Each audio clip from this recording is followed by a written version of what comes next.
কলকাতার আরজিকর হাসপাতালে মহিলা চিকিৎসককে খুনের ঘটনায় রাজ্য জুড়ে প্রতিবাদে সামিল হয়েছে চিকিৎসকেরা। এবার সেই ঘটনার প্রতিবাদ জানিয়ে কর্মবিরতি রেখে প্রতিবাদে সামিল হলো উত্তরবঙ্গ মেডিকেল কলেজ ও হাসপাতালের চিকিৎসকেরা। প্রতিবাদে সামিল চিকিৎসকদের দাবি, এই ঘটনার সাথে যারা জড়িত তাদের উপযুক্ত শাস্তি দিতে হবে।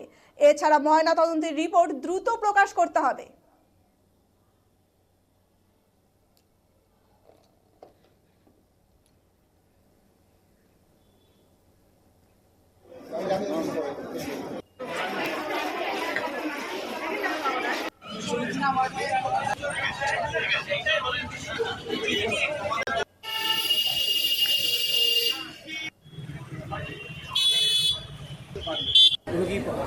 না, ওপিডি বন্ধ তো নয়, ওপিডি সিনিয়র ডাক্তাররা আছে, যে এনারা এখন একটা মুভমেন্ট শুরু করতে চলেছেন আর এমার্জেন্সি পরিষেবা চালু আছে। আমি এখানে এসেছিলাম ওই অ্যাক্সিডেন্ট দুর্ঘটনায় দুজন যে আহত ভর্তি আছে, 6 জন তো স্পট ডেড হয়েছে, তাদের দেখতে। তাই এখানে যারা এসেছিলেন অরুণবাবুরা, ওনাদের সঙ্গে কথা বলছিলাম। এখন ওনারা একটা মুভমেন্ট ওনাদের দিক থেকে করছেন, সেটা ডিসিশন নিয়েছেন। এমার্জেন্সি পরিষেবা চালু আছে আর ওপিডিতে শুধু তো জুনিয়র ডাক্তার বসে না, সিনিয়র ডাক্তাররাও বসে, অনেকেই থাকে, কাজে ওপিডি চালু আছে। হ্যাঁ, একটু কিছু সংখ্যক না থাকলে তো একটু লাইন বাড়ে, সেটা আমরা ট্যাকল করে নেব। আর মানে ওটিও বন্ধ করে দিয়েছে না, এমার্জেন্সি ওটি চালু রয়েছে। ইলেকটিভ ওটি এখন সেটা ডিপার্টমেন্ট ওয়াইজ তারা ডিসিশন নেবে, সেটা তো এখনও পুরো শেষ কথা বলার টাইম আসেনি।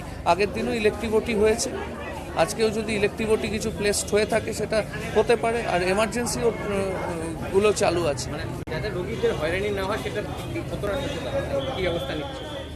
কী ব্যবস্থা, দেখুন, আমাদের তো যদি একটা অংশ মুভমেন্টে থাকে তখন আমাদের বাকি যারা রয়েছে তারা সেটা মিলিয়ে যতটা দেওয়া সম্ভব পরিষেবা দেওয়ার চেষ্টা করবে।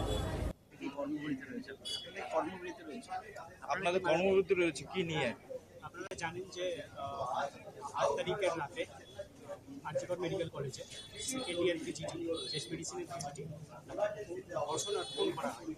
সে নিয়ে আমরা এই কর্মবিরতি পালন করছি, যাতে জানে মানে যারা দোষী আছে তাদেরকে দৃষ্টান্তমূলক শাস্তি দেওয়া হবে।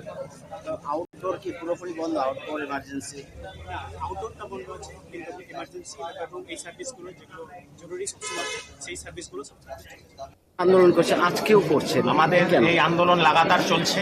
আরজি করে যে ঘটনাটা ঘটেছে, আশা করি ওটা আর আমার বলার দরকার নেই, অত্যন্ত ন্যাক্কারজনক ঘটনা। মূল যে দাবি নিয়ে আমরা এখন আন্দোলন করছি, ইমিডিয়েটলি পোস্টমর্টেম রিপোর্টটা পাবলিশ করতে হবে, ইমিডিয়েটলি জুডিশিয়াল এনকোয়ারি করতে হবে। পুলিশ যে ভূমিকা নিয়েছে, আমরা পুলিশের উপর আস্থা রাখতে পারছি না। আমরা চাই বিচার বিভাগীয় তদন্ত।